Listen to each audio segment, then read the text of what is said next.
Yo soy un hombre de 51 años y aquella noche estaba de pie, a oscuras, escondido dentro del armario de la habitación de mi propio hijo. Me sentía el último idiota del mundo, respirando el olor a polvo viejo y teniendo miedo hasta de mover un dedo.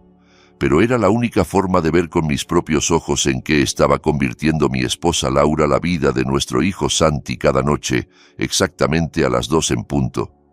Ese susurro ahogado, ese gritito cortado de un niño de 8 años, cuando su propia madre se le acerca y él suplica: «No me toques, no, por favor». Les juro que eso es peor que un cuchillo por la espalda. Aquel día yo había vuelto de la panificadora de nuestro barrio 1 de mayo después de mi turno de noche. Trabajo desde hace años como chofer en la panificadora Río Claro número 3. Reparto pan caliente por las tiendas mientras la ciudad duerme. Llegué a casa reventado, con un cansancio de perro, y nos sentamos a cenar. Santi, mi Santi, dejó caer la cuchara al suelo, una tontería de niño. Pero Laura apenas le lanzó una mirada, y él se encogió en la silla como si lo hubieran golpeado.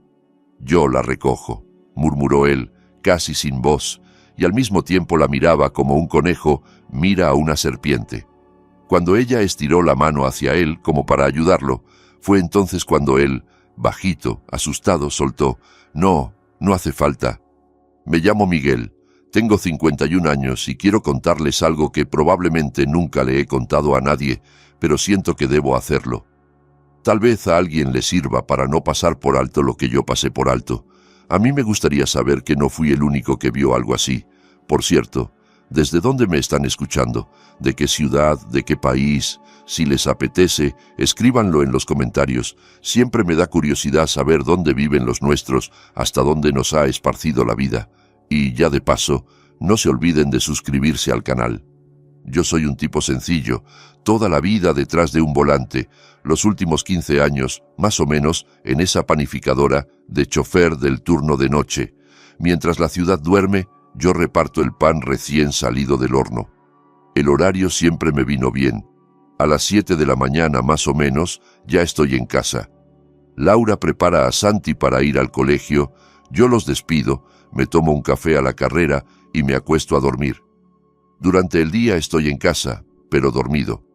Por la tarde me levanto sobre las 6, cenamos juntos, reviso los deberes de mi hijo, jugamos un rato y vuelvo a irme al turno. Para mí, la casa siempre fue el lugar donde te esperan, donde descansas el alma. Al menos eso creí durante muchos años. Laura era todo lo contrario a mí. Llevamos tanto tiempo juntos que ya hasta perdí la cuenta. Nos conocimos allá por los 90. Ella trabajaba en contabilidad en la base de transporte donde yo conducía. Era risueña, rápida para todo, de ojos vivos. Yo la cortejé a mi manera, sin muchas florituras, sencillo. Nos casamos y seguimos con nuestra vida. Durante muchos años no había niños, casi 15 años esperando. Ya habíamos perdido la esperanza, y cuando los dos pasábamos de los 40, Dios nos mandó a Santi un hijo tardío, literalmente pedido a gritos en nuestras oraciones. Y vaya niño el que nos tocó, ruidoso como 100 chiquillos juntos, estaba en todas partes, todo lo quería explorar. Santi llenaba el departamento entero. Un día levantaba ejércitos de soldaditos. Otro corría por el pasillo con el gato Motas. Otro aparecía manchado de pintura de arriba abajo, preguntando ¿y por qué? Cada 5 minutos era alegre, activo, lleno de vida. Laura lo adoraba. A veces volvía de jugar hecho un desastre, embarrado hasta las orejas. Ella lo regañaba de broma mientras lo bañaba, pero se reía al mismo tiempo. «Mira, Miguel», me decía, «qué bien nos salió, todo un hombrecito en potencia». Yo lo miraba y me sentía orgulloso, y luego, de repente, todo se rompió. Así pasa a veces.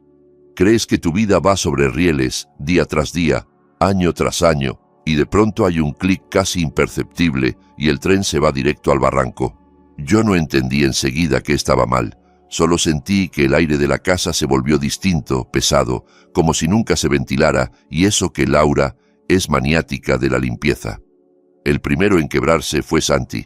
Mi hijo siempre había sido un torbellino, ruidoso, risueño, lleno de ideas, siempre golpeado de tanto jugar, siempre manchado de pintura, pero vivo. De pronto parecía otro niño. Dejó de reír por completo, se volvió callado, asustado. Empezaba a decir algo, miraba de reojo a su madre y se quedaba mudo. Comenzó a dormir mal. Cuando yo volvía por la mañana, ya estaba despierto, sentado en la cama, mirando fijo la pared. Y Dios mío, me da vergüenza decirlo, pero con 8 años volvió a hacerse pis en la cama. Lo más terrible era cómo empezó a evitar a su madre con pánico. Antes era mamá por aquí, mamá por allá. Y ahora, si ella entraba a la habitación, Santi se encogía y se pegaba al sofá o a la pared, como si quisiera desaparecer. Laura también cambió. Si ahora repaso la historia, entiendo que todo empezó más o menos medio año antes, justo después de un viaje que ella hizo a otra ciudad, a León, al funeral de su madre. Mi suegra era una mujer dura, mandona. Nunca nos llevamos bien. Sabía que había criado a Laura con mano de hierro, con gritos y castigos. Laura volvió de aquellos funerales como si se hubiera traído de vuelta no su propia alma, sino la de su madre. De ser una mujer cariñosa y suave, pasó a ser un guardia de prisión. Al principio fueron detalles, que por qué los lápices estaban tirados, que por qué no recogía el plato, que si este cuaderno estaba sucio. Luego vino la palabra maldita, disciplina. Lo has consentido, Miguel. Me escupía por las noches cuando Santi ya se había ido a su cuarto. Con tu blandura lo tienes subido al cuello. Un hombre debe criarse con mano firme. Sin disciplina no sale persona decente. Yo la tomaba a broma. ¿Qué disciplina ni qué nada? Tiene 8 años, va en segundo de primaria. No está en un cuartel, le decía. Es un niño normal, estudia bien, no es un gamberro. Déjalo vivir su infancia. Ella resoplaba y se daba la vuelta en la cama, y yo sentía literalmente cómo crecía un hielo frío entre nosotros. Lo más espantoso era lo que pasaba con Santi. Mi hijo alegre y ruidoso se calló. Dejó de correr por el departamento, dejó de hacer sus 100.000 preguntas, se sentaba en su cuarto a dibujar o se quedaba mirando la pared con unos ojos que ojalá ustedes nunca se los vean a un niño, ojos de cachorro maltratado. Y sí, volvió a mojar la cama. A los 5 años habíamos superado eso con ayuda de médicos. Ahora pasaba casi todas las noches. Laura sacaba por la mañana las sábanas mojadas como si fueran pruebas incriminatorias. Mira, me la restregaba delante. Bien educadito te está quedando. Un asco. Toda la casa apestando. Santi se quedaba de pie, mordiéndose el labio hasta hacerse sangre, con los ojos llenos de lágrimas, en silencio. Yo no sabía qué hacer.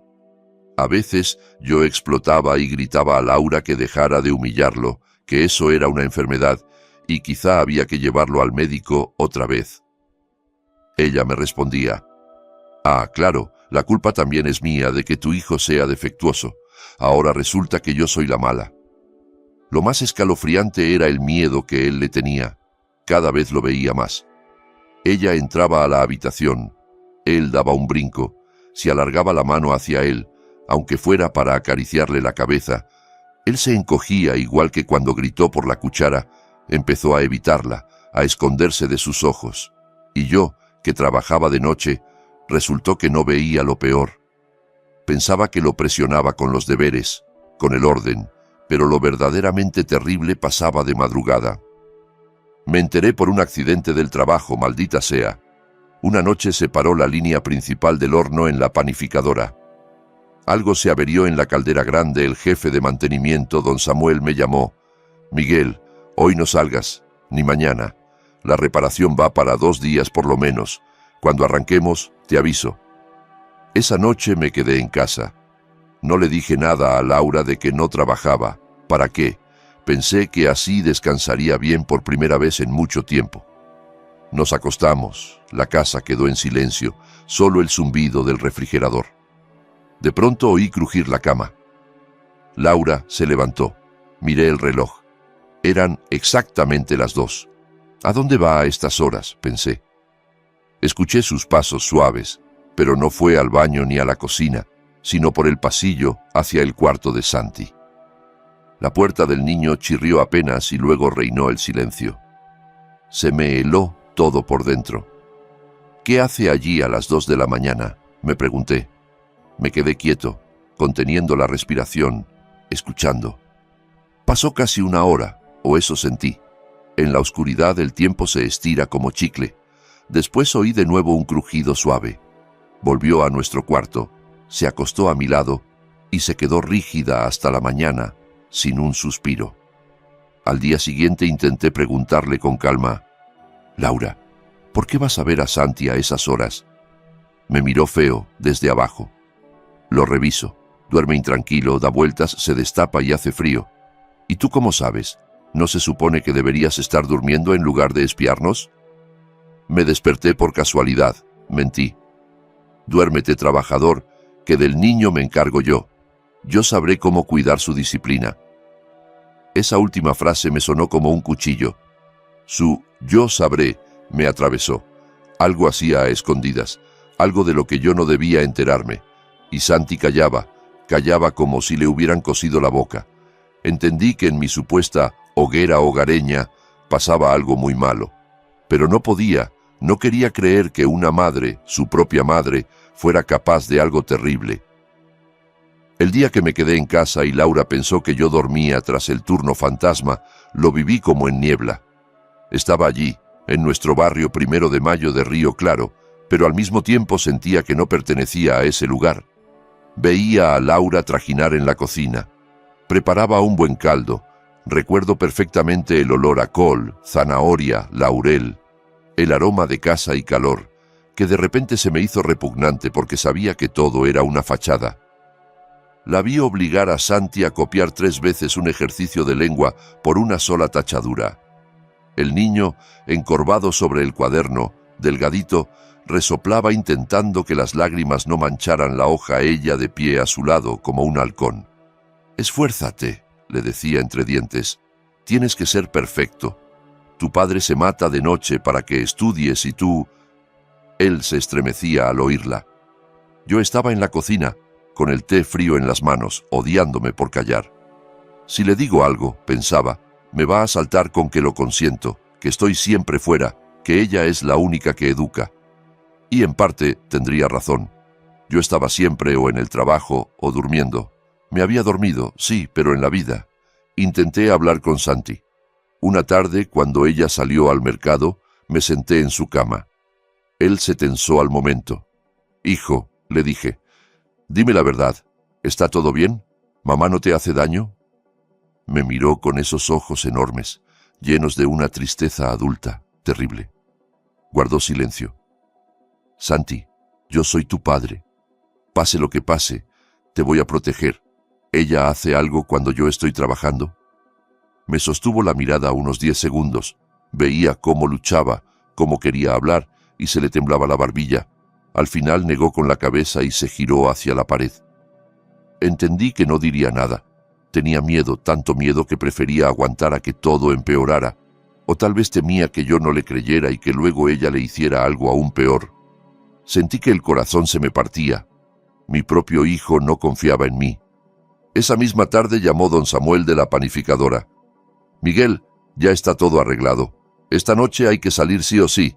Tenemos cortesía y revisiones, y mañana temprano todo el pan tiene que estar en las tiendas. No me falles». «No te fallo», respondí, pero la cabeza me iba a 1000. Una noche de informes para mí significaba otra noche perfecta para ella. Una noche en la que se esforzaría aún más para que el niño fuera ideal y no la dejara en ridículo. Fue entonces cuando tomé una decisión. Esperé a que Laura estuviera ocupada en la cocina, preparando la cena. Me acerqué con voz cansada, fingiendo rutina. «Laura», me llamó don Samuel. «Hay problemas con el motor de la furgoneta y mañana tenemos auditoría. Tengo que ir ahora mismo al taller a ayudarlo. Si no, el turno de la mañana se cae. No sé a qué hora vuelvo, igual directo al reparto». La miré fijamente y lo vi clarito. En sus ojos cruzó un destello de alivio, hasta de alegría. Se alegró de que yo no fuera a estar. «Claro», dijo secándose las manos en el delantal. «El trabajo es el trabajo, vete. Miguel, la cena está en la estufa. aunque tú ni la vas a ver. Ah, y no despiertes a Santi.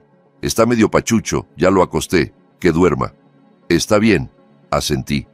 Fui al recibidor, hice ruido a propósito con las botas, cogí la chamarra, tintineé las llaves, abrí la puerta y la cerré sin echar llave.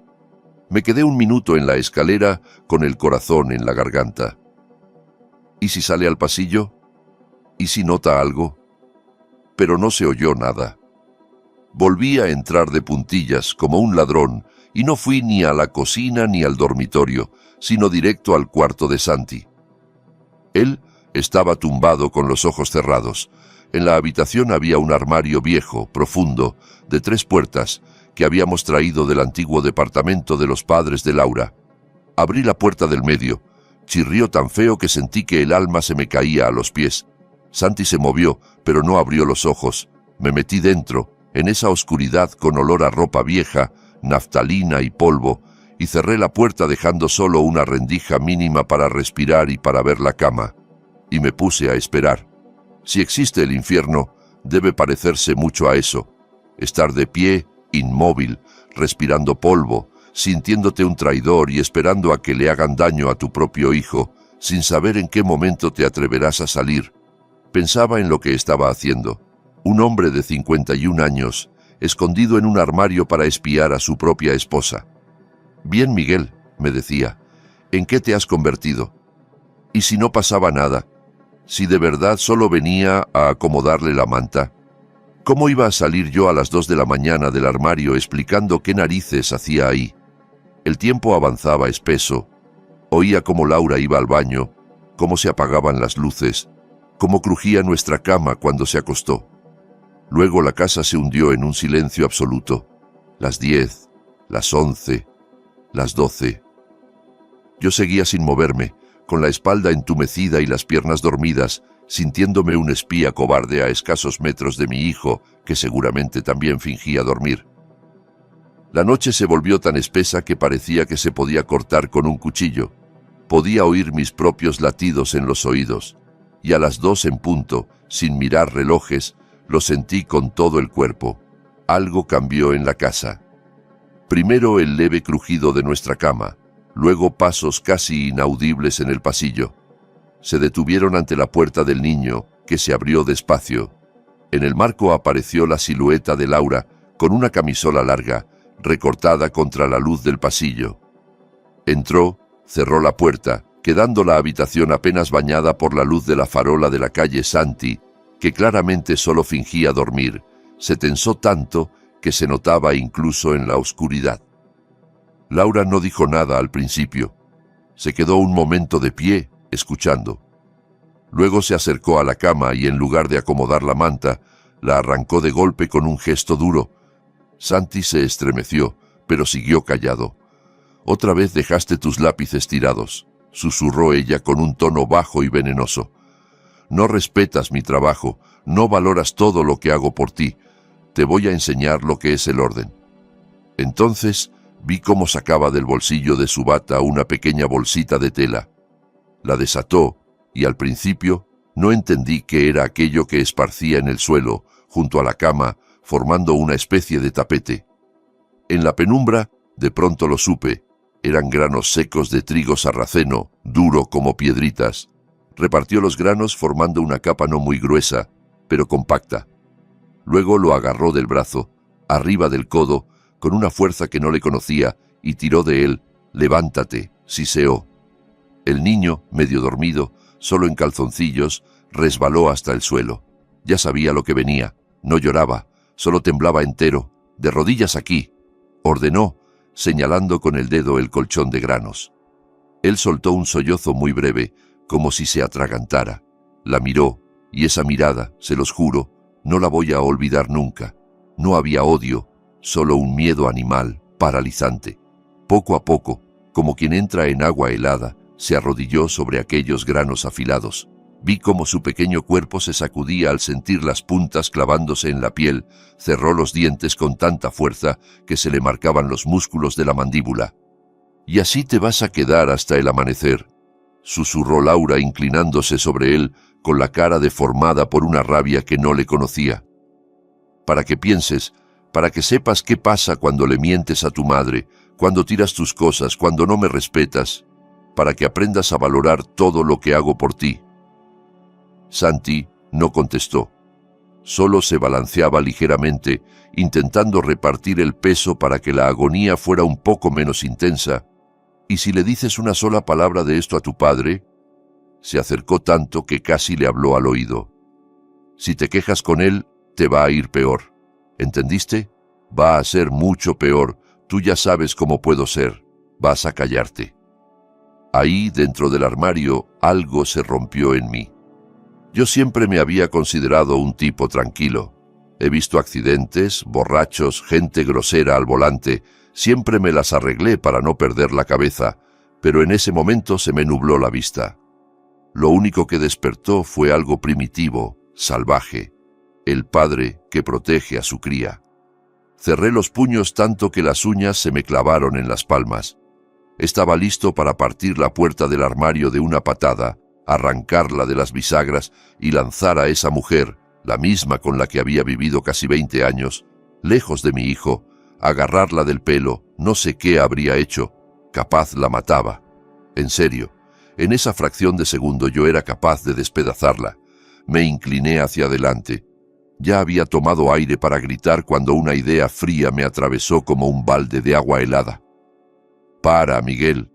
Sales ahora mismo del armario, un hombre grande, supuestamente recién llegado del taller, desde la oscuridad. ¿Y después qué?» Laura iba a gritar que yo estaba loco, que venía borracho, que se lo estaba imaginando todo.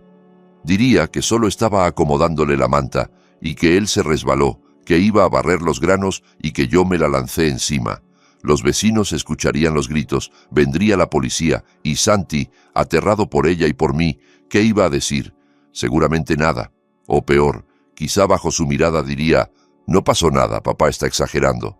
Todo se quedaría en un escándalo doméstico asqueroso, en reproches y gritos.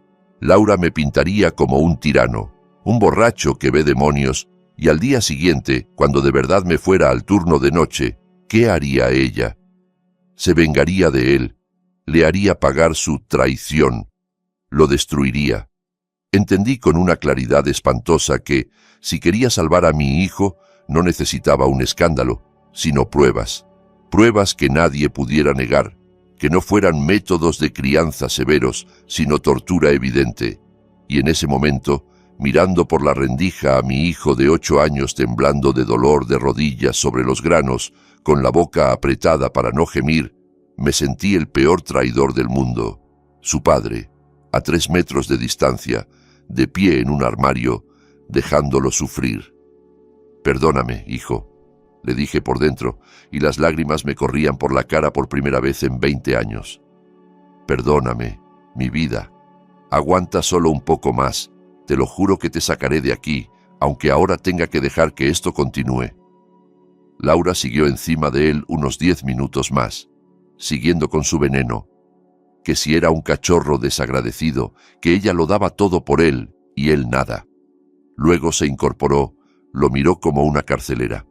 «De rodillas hasta las 5. Si oigo un sollozo, será peor. ¿Entendido?» Él asintió casi imperceptible. Se dirigió a la puerta y con la mano en el picaporte añadió, «Y ni se te ocurra quejarte con tu padre. Él no te quiere, por eso trabaja de noche, para no verte. Eres tan insoportable que le das asco». Ese disparo fue peor que los granos. Dentro del armario me tapé la boca con la mano para no aullar. Ella salió y cerró la puerta. La habitación volvió a hundirse en la penumbra, pero ya no era silencio. Era el sonido más horrible que he oído jamás. Los sollozos ahogados de mi hijo. Lloraba sin voz, sacudido entero, de rodillas en el trigo sarraceno. Yo estaba a 1 metro y no podía salir. No podía levantarlo, ni abrazarlo, ni decirle, «Hijo, estoy aquí». Lo vi todo, porque si salía, perdía la única oportunidad de sacarlo de ese infierno para siempre. Tenía que callarme. Ese fue mi infierno personal, oír llorar a mi hijo y no tener derecho a consolarlo. El tiempo dejó de existir. Quizá pasó 1 hora, quizá más. Escuché cada sollozo, cada intento de cambiar el peso de una rodilla a la otra. Después los gemidos se hicieron más raros.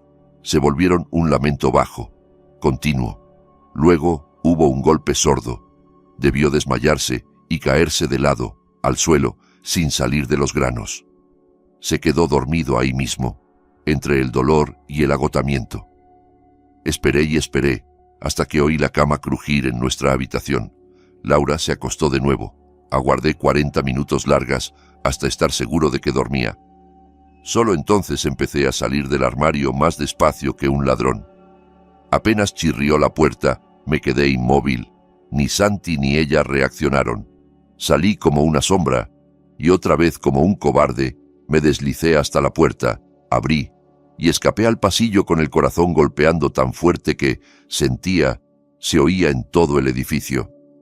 Dejé a mi hijo en la oscuridad, durmiendo en el suelo, rodeado de esos granos. En la entrada me puse la chamarra despacio, cogí las llaves, cerré con llave. El clic me sonó como un disparo.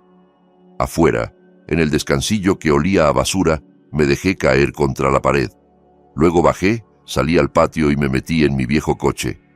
Las manos me temblaban tanto que apenas podía meter la llave en el contacto, pero no arranqué. Allí me quedé, en la cabina helada, mirando las ventanas oscuras del tercer piso. En una de esas ventanas dormía en el suelo mi hijo de 8 años, sobre granos de trigo, solo, mientras yo lloraba de rabia y vergüenza en el coche. Lo había escuchado todo, lo había visto todo, y no tenía nada, ni un morado, ni una foto, solo mi palabra contra la de ella, y un niño paralizado por el miedo que callaría.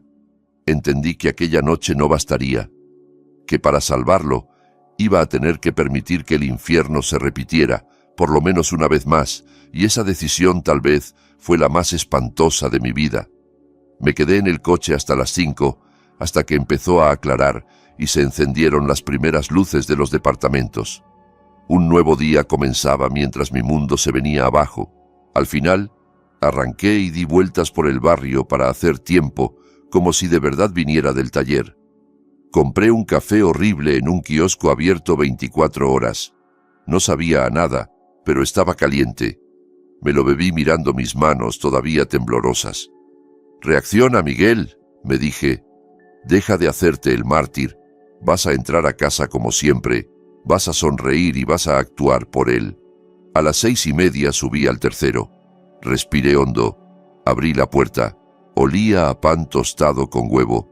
Laura estaba en la cocina de espaldas cortando algo. Se volvió al oírme. «Ah, eres tú», dijo. «¿Ya arreglaron la camioneta?» Su tono era completamente normal, el de una ama de casa que prepara el desayuno, ni rastro de culpa. «Sí», mentí, colgando la chamarra. «Nos tomó toda la noche, pero quedó». Ella se encogió de hombros y siguió con lo suyo. «Ve a lavarte, que ya desayunamos». Me lavé la cara con agua helada, miré mi reflejo, un tipo demacrado, con ojeras rojas. «Aguanta», le susurré al espejo. Fui al cuarto de Santi.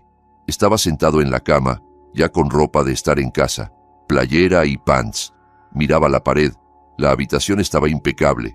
Ni rastro de los granos, el piso limpio, como si nada hubiera pasado. «Hola, campeón», dije tratando de sonar alegre. Se sobresaltó, me miró y vi sus ojos. No había reproche ni odio, sino una especie de sumisión muerta. Me miró como se mira un mueble, como a ese armario que nunca se abrió. Ya no esperaba que lo defendiera. Se volvió hacia la pared. Me senté en la cama. «Hijo, ¿cómo estás?» Se encogió de hombros. «Tu mamá nos llama a desayunar, vamos». Asintió en silencio. Se levantó. Cojeaba apenas, muy sutil, pero yo lo noté. En la cocina, Laura puso frente a mí pan tostado con huevo.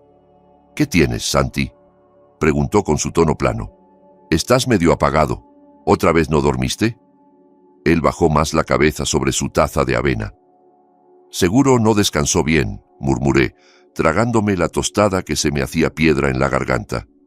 «A ese niño le falta disciplina», cortó ella. «Te lo dije, lo has consentido demasiado y ahora paga las consecuencias. No te preocupes, yo lo voy a corregir». Lo dijo como quien comenta que hay que comprar papas de camino a casa. A mí se me sobrepuso otra vez la imagen del suelo lleno de granos y su espalda temblando. Ese día fue un infierno despierto. Tenía que fingir que venía de un turno normal y que estaba rendido. Me acosté a dormir, pero ni siquiera cerré los ojos. Me quedé escuchando cómo Laura mandoneaba en la cocina, cómo soltaba órdenes a Santi. Saca la basura, siéntate con los deberes, no arrastres los pies. Él obedecía en silencio, como un robot pequeño. Esperé, contando los minutos, a que ella saliera. Por fin, como a las 3 de la tarde, la oí decir: «Voy al súper por leche, vuelvo en un rato». La puerta se cerró. Salté de la cama. Tenía quizá 20 minutos. Saqué de mi escondite una cajita donde iba guardando dinero para cambiar las llantas del coche. Todo lo que había, unos cuantos billetes arrugados, unos $200 en total. Me puse los jeans, la chamarra y salí casi corriendo. Conduje hasta el mercado de electrónica, ese tianguis caótico que en Río Claro todos llaman el Shanghái, porque parece que los 90 nunca se fueron filas de puestos y contenedores con todo lo imaginable, cables, consolas, teléfonos robados. Caminé entre los pasillos pensando a toda velocidad. Necesito algo discreto, algo que no llame la atención.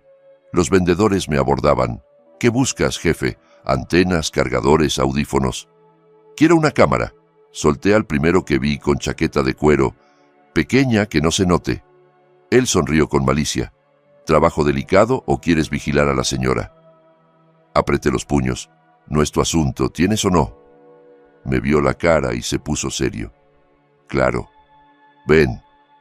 Me llevó al fondo del contenedor. Cosas de espía, pero salen caras, advirtió. Rebuscó en una caja y sacó un cubito blanco. Parecía un cargador de celular cualquiera. Lo enchufas y carga y graba a la vez.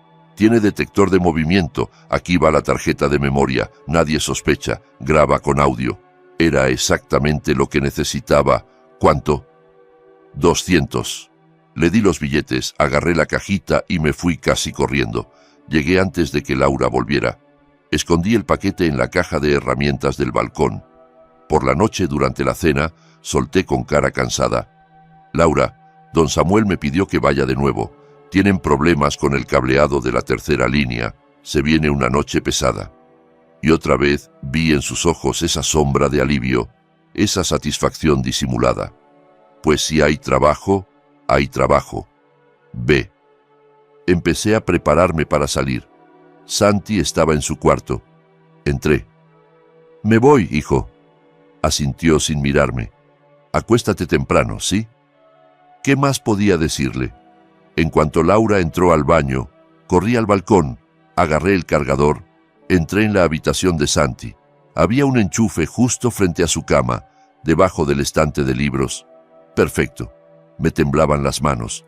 Metí el cubito en el enchufe. Una lucecita azul parpadeó y se apagó.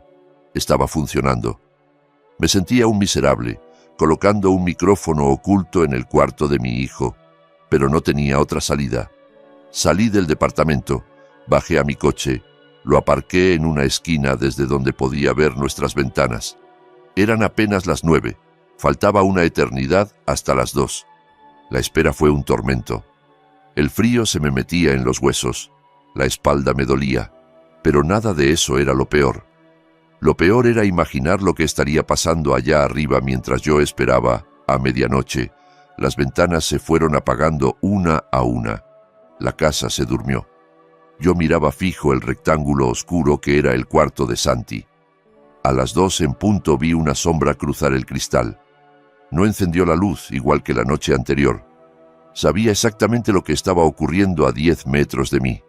Santi fingiendo dormir, el tirón brusco del brazo, la rodilla sobre los granos o contra la pared, y sus sollozos tragados. Aguanté 3 horas ahí, hasta las 5. Luego hice el mismo teatro de siempre, una vuelta por la ciudad, entrar a casa fingiendo cansancio. «¿Qué tal?», preguntó Laura desde la cocina. «Igual, una paliza de turno», murmuré. Fui al cuarto de Santi. Sentado en la cama, el mismo brillo apagado en los ojos, la misma cojera apenas visible. Pasé el día como un autómata, esperando a que ella volviera a irse al mercado. Cuando por fin salió, conté hasta 100 por si regresaba por algo, y entré a la habitación de Santi. Él dibujaba en silencio. «Hijo, creo que dejé mi cargador blanco aquí. ¿Lo has visto?» Mentí. Señaló sin mirarme hacia el enchufe. Me acerqué, saqué el cubito, saqué la tarjeta de memoria y puse en su lugar un cargador normal, igualito. Aquí estaba, gracias. Salí casi corriendo y me encerré en el coche, donde tenía un portátil viejo que usaba para diagnósticos. Metí la tarjeta en el adaptador.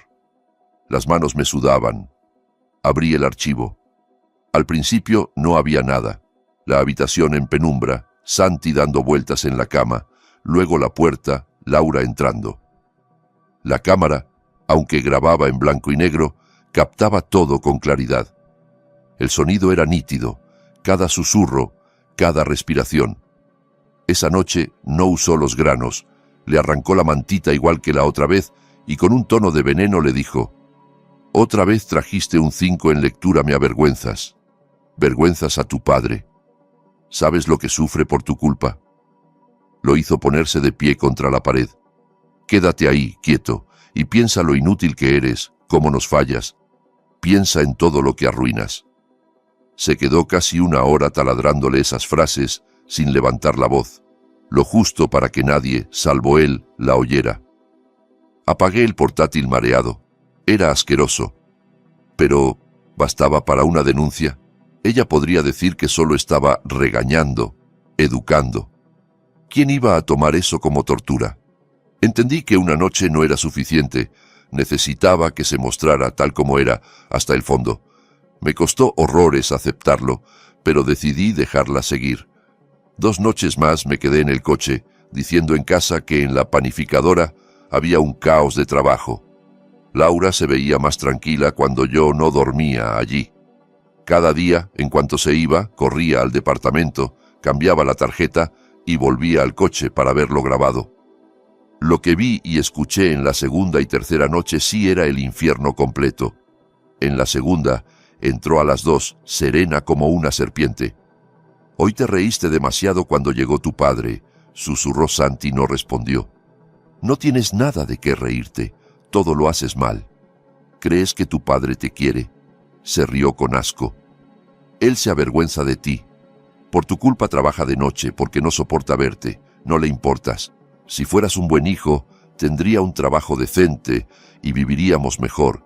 Y si no me obedeces, si sigues siendo así, se va a ir y te vas a quedar solo. Te voy a dejar en un hogar de niños. ¿Entendiste?»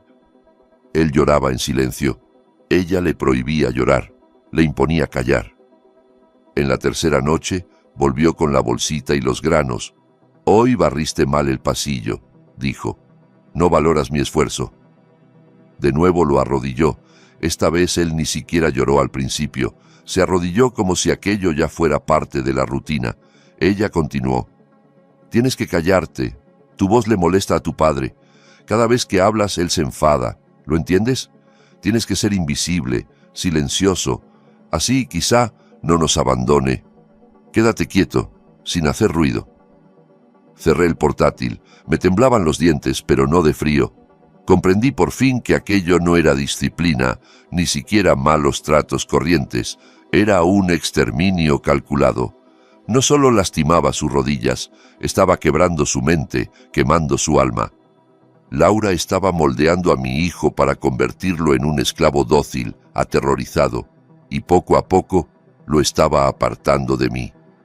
Hacía noches que llevaba diciéndole que yo no lo quería, que era peligroso que hablara conmigo, que podía perderlo todo por culpa suya. Si algún día él intentaba confiar en mí, ese muro psicológico lo frenaría. Ella necesitaba tiempo y soledad para rematar ese trabajo. Y yo, con mi eterna buena voluntad y mis turnos nocturnos, le había dado todo lo que necesitaba.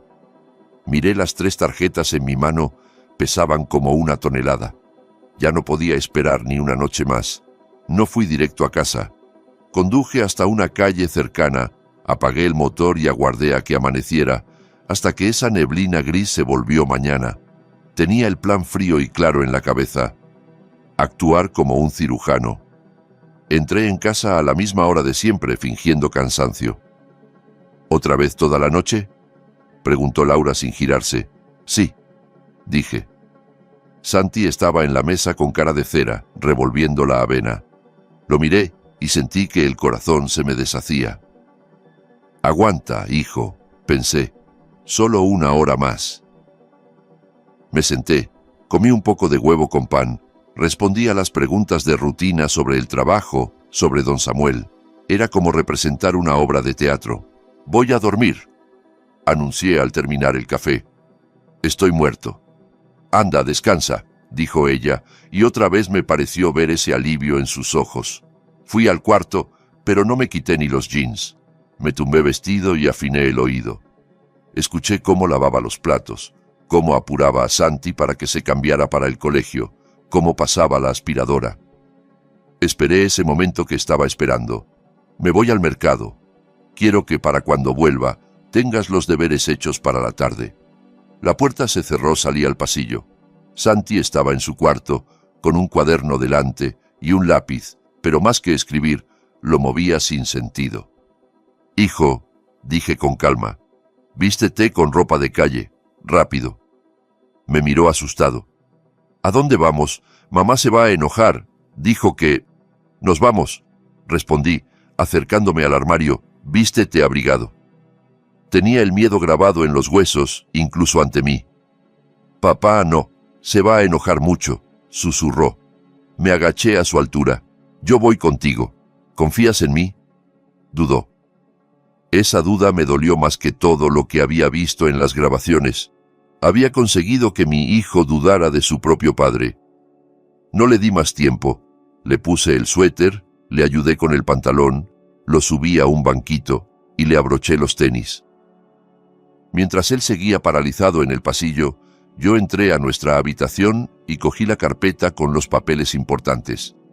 Mi identificación, su acta de nacimiento, las escrituras del departamento. Volví a su cuarto y arranqué de la pared el cargador blanco, tirando hasta desprender un pedazo de pintura. Lo metí en el bolsillo de la chamarra. Listo, vámonos. Lo tomé de la mano.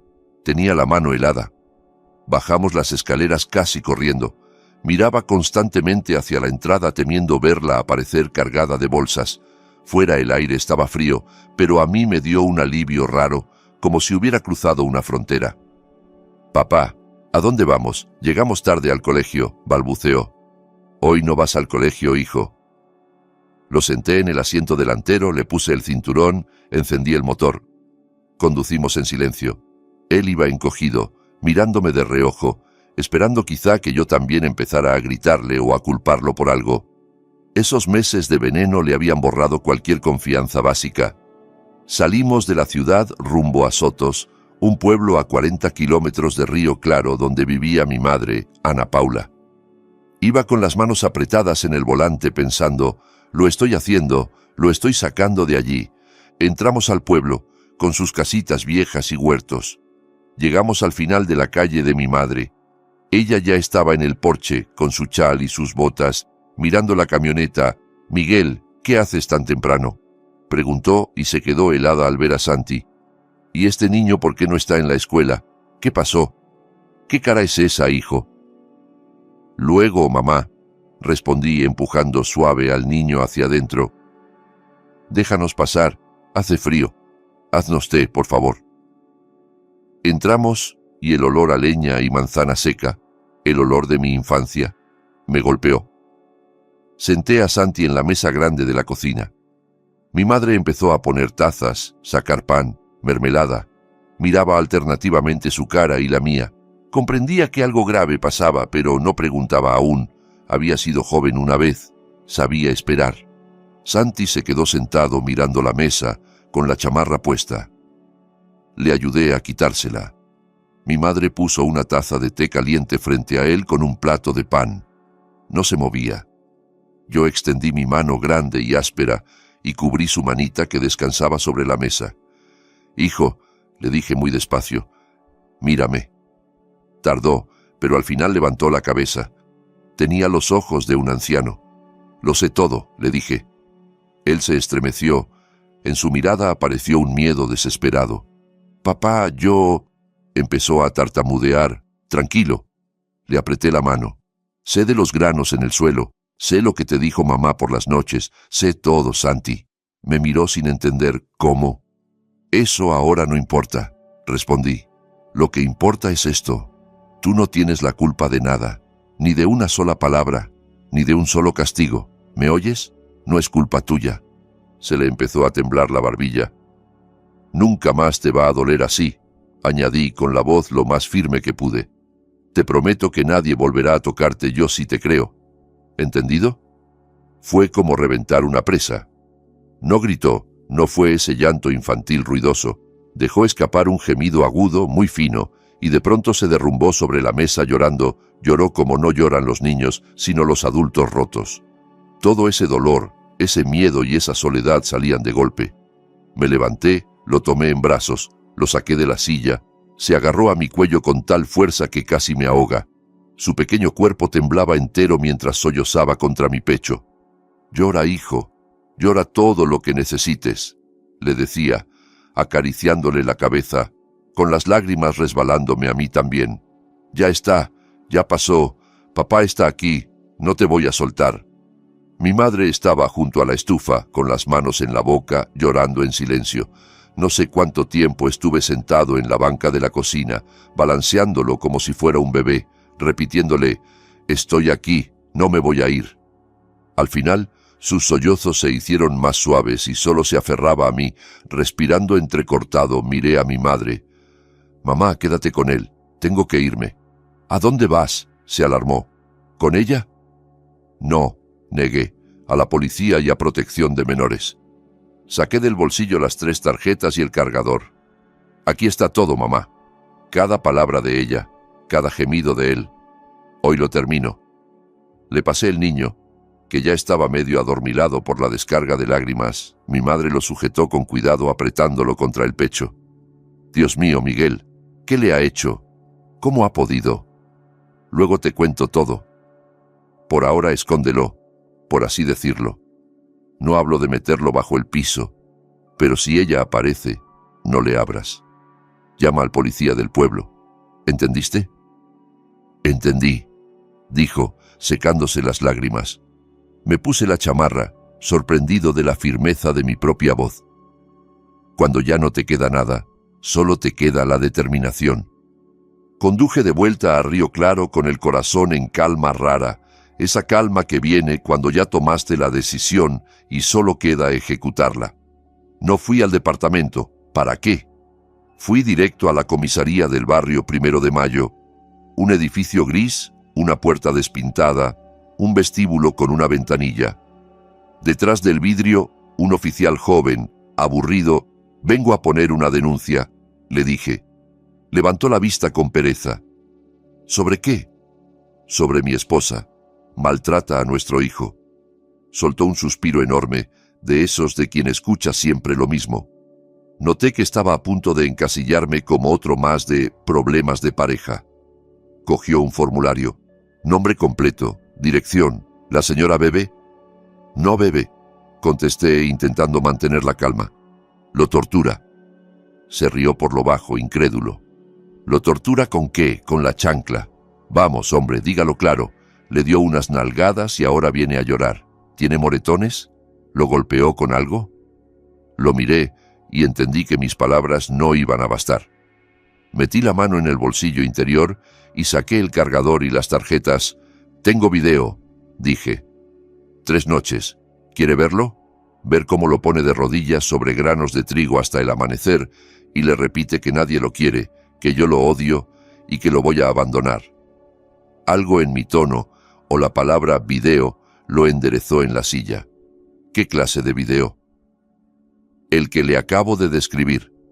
¿Le sirve o tienen que esperar a que aparezca con una plancha de ropa quemada en la cara?». El agente se enderezó, me examinó con atención y dijo: «Pase conmigo». Me llevó por un pasillo y entramos a un despacho pequeño. Había allí una mujer en uniforme, ya mayor, de mirada cansada. La placa decía: «Inspectora de menores Marina Valdés». Era justo la persona que necesitaba. Marina, este señor quiere denunciar a su esposa. Dice que tiene grabaciones, anunció el agente. Ella levantó los ojos sin sorpresa. Lo escucho. Empecé desde el principio. Cómo había cambiado Santi, cómo había cambiado Laura, el episodio del turno suspendido, el armario, los granos, la cámara oculta. Marina no me interrumpió. Su cara era de piedra. Cuando mencioné el armario, apenas inclinó la cabeza como indicando que entendía perfectamente. Tengo todo aquí. Terminé. 3 noches. ¿Tiene dónde verlo? Sacó un portátil del cajón, conectó la primera tarjeta. Nos sentamos a mirar. Yo ya lo había visto, así que me concentré en observarla a ella. Al principio estaba atenta, profesional, pero cuando sonó la voz de Laura diciendo: «No le importas a nadie, tu padre se avergüenza de ti. Trabaja de noche para no verte. Si no obedeces, te deja y te mando a un hogar». Vi cómo se le tensaba la mandíbula. Sus manos, sobre la mesa, se apretaron hasta que se les marcaron los nudillos. Terminó esa grabación, por la segunda, luego la tercera, la del trigo sarraceno. Solo cuando acabó la última, cerró el portátil y me miró. En sus ojos ya no había cansancio, sino una especie de furia fría. «¿Dónde está el niño?», preguntó. «Con mi madre, en Sotos, a salvo». «¿Y su esposa?». «Supongo que en casa. Cuando nos fuimos estaba en el mercado». «Escriba», dijo, acercándome un formulario. «Escriba lo que me contó, con detalle del armario, de la cámara, de cada noche». Me pasé 2 horas escribiendo, la mano entumecida, describiendo todo lo que recordaba, palabra por palabra. Ella guardó la denuncia, metió las tarjetas en un sobre, lo selló y dijo: «Escúcheme, Miguel Andrés. Esto no es un simple problema doméstico. Estamos ante un delito por maltrato y omisión de cuidado. Y lo que le dice al niño, lo que se ve en estas grabaciones, esto es tortura psicológica. Hizo bien en grabarlo». Cogió el teléfono. «Valdés al puesto. Necesito una patrulla y que avisen a Protección de Menores. Se van a este domicilio, en el barrio 1 de Mayo». En ese instante, mi móvil vibró en el bolsillo. Era Laura. Miré a la inspectora. Ella asintió. «Ponga el altavoz». Lo hice. «Miguel», gritó ella, tan fuerte que se oyó en todo el despacho. «¿Dónde estás? Llegué a casa y no hay nadie. ¿Dónde está Santi? ¿Qué le hiciste? ¿Lo secuestraste?». No preguntó asustada, sino furiosa. «Estoy en la comisaría, Laura», dije en voz baja, «en la del barrio 1 de Mayo. Acabo de poner una denuncia por la forma en que tratas a nuestro hijo». Silencio. Solo se escuchaba su respiración acelerada al otro lado. «¿En dónde? ¿Para qué?», susurró por fin. «En la comisaría. He entregado videos. 3 noches. Los granos, tus palabras de que yo lo odio y que nadie lo quiere, todo está grabado». Otra vez silencio, pesado como plomo. De pronto cambió el tono. Empezó a llorar con voz quejumbrosa. «Miguel, ¿qué dices? ¿Qué videos? Debes estar borracho, mi amor. ¿Qué hice yo? Solo quería que creciera como una buena persona. Eres un maldito por calumniarme. Te voy a demandar». «Tú no busques ni a mí ni a él», respondí. «Te van a visitar de la policía y de Protección de Menores. Espéralos». Corté. Marina me miró. «Prepárese, Miguel. Ahora es cuando empieza de verdad». Pasé casi todo el día entre la comisaría y la oficina de Protección de Menores, al otro lado del barrio. Más escritorios, más mujeres con cara de haberlo visto todo, más repeticiones de mi historia.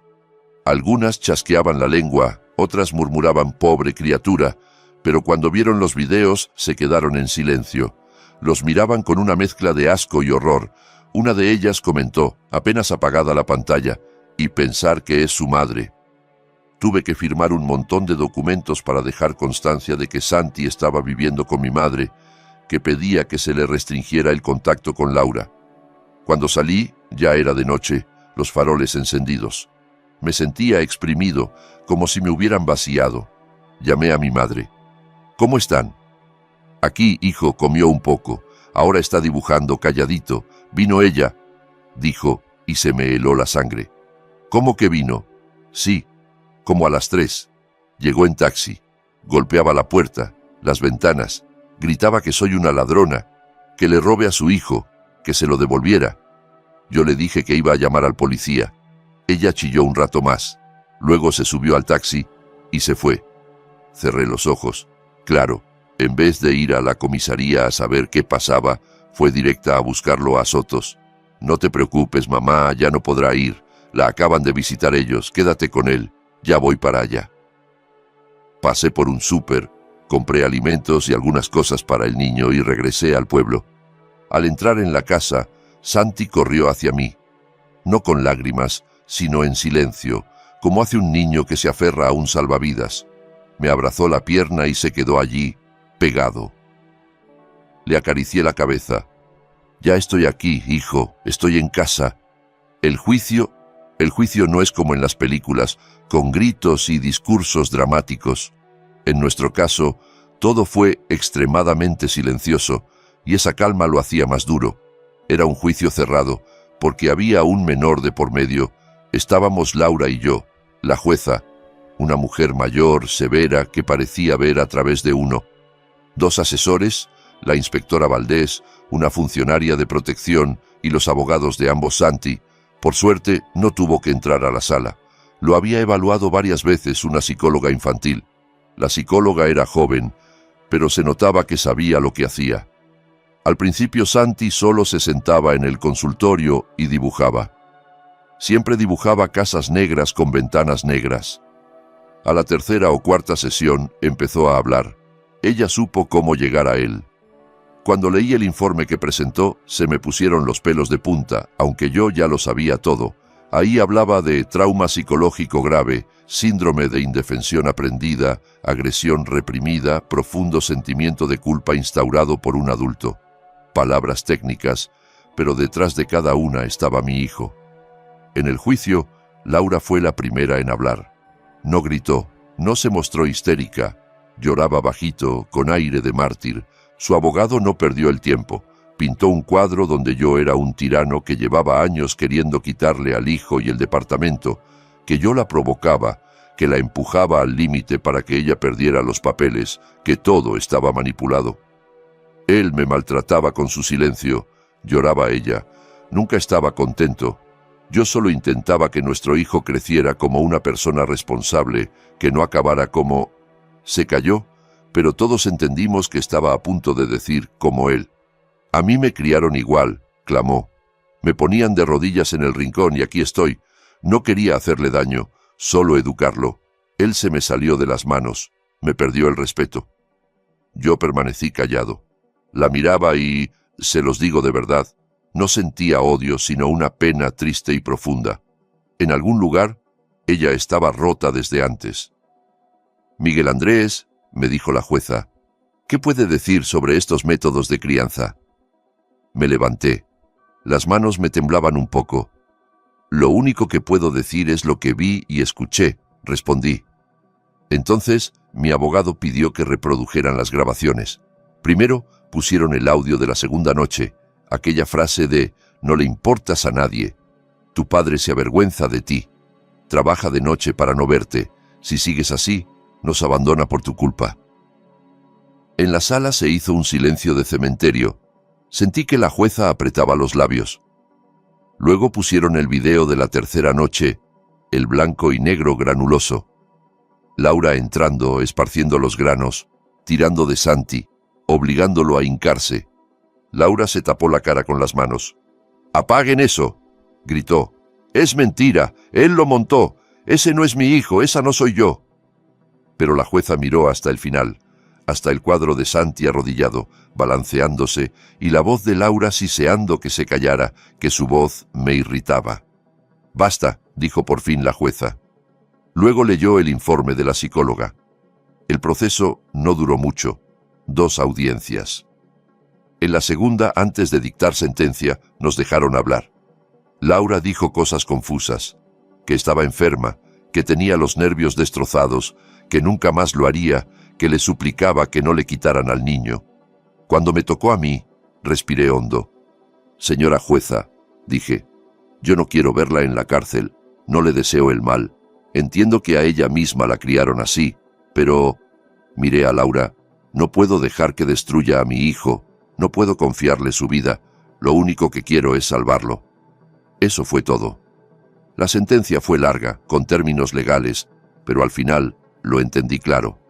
La privaban totalmente de la patria potestad y, considerando, aquí la jueza hizo una pausa, los signos evidentes de trastorno psicológico y el hecho de que ella misma reconoció necesitar ayuda, le imponían tratamiento psiquiátrico obligatorio y 100 horas de trabajo comunitario, barrer calles y plazas. Laura se quedó inmóvil, como si no entendiera. Cuando salimos, me esperaba en el pasillo.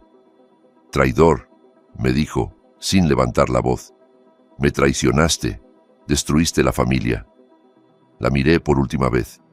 «No, Laura, la familia la rompiste tú. Yo solo salvé lo que quedaba de ella». Me di la vuelta y me fui. No la he vuelto a ver. Han pasado 2 años. El tiempo ayuda. No borra todo, las cicatrices quedan, pero ayuda a respirar. Vendí el departamento del barrio 1 de mayo en cuanto pude. No era capaz de poner un pie allí. Ni siquiera fui por las cosas. Mandé a mi madre a recoger lo imprescindible Santi, y yo nos quedamos a vivir con ella en Sotos mientras se cerraban todos los trámites.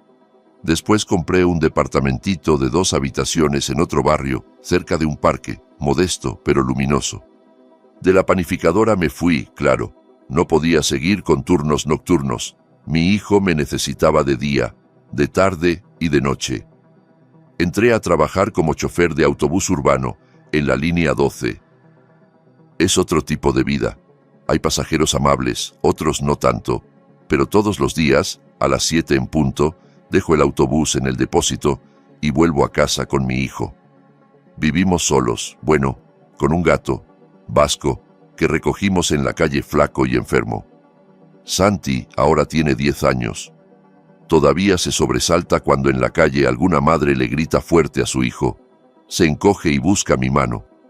La psicóloga nos dijo que ese eco puede quedarse mucho tiempo, quizá para siempre. Pero Santi volvió a reír, que es lo importante.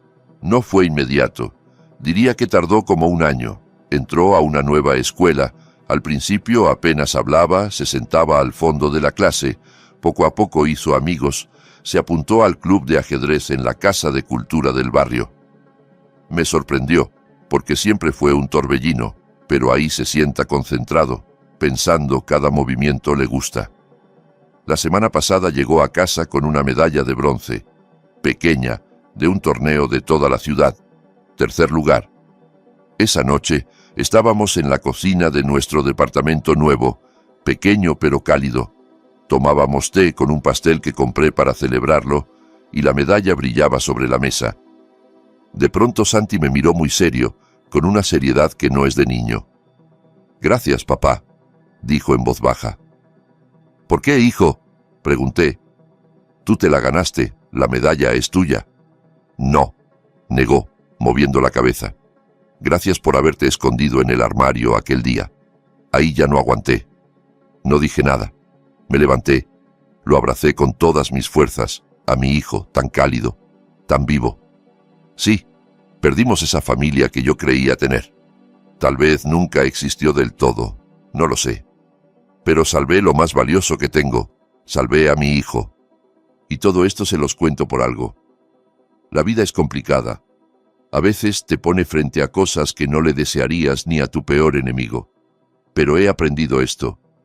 Nunca se aparten, especialmente de sus hijos. Mírenlos de verdad, escúchenlos de verdad, incluso cuando están callados. A veces su silencio grita más fuerte que cualquier palabra. Por favor, cuiden a los suyos. ¿Alguna vez han sentido que un familiar estaba mal, que algo grave pasaba, y esa persona no podía o no sabía cómo decirlo? Cuéntenlo en los comentarios, si quieren, cómo se dieron cuenta de que era hora de intervenir.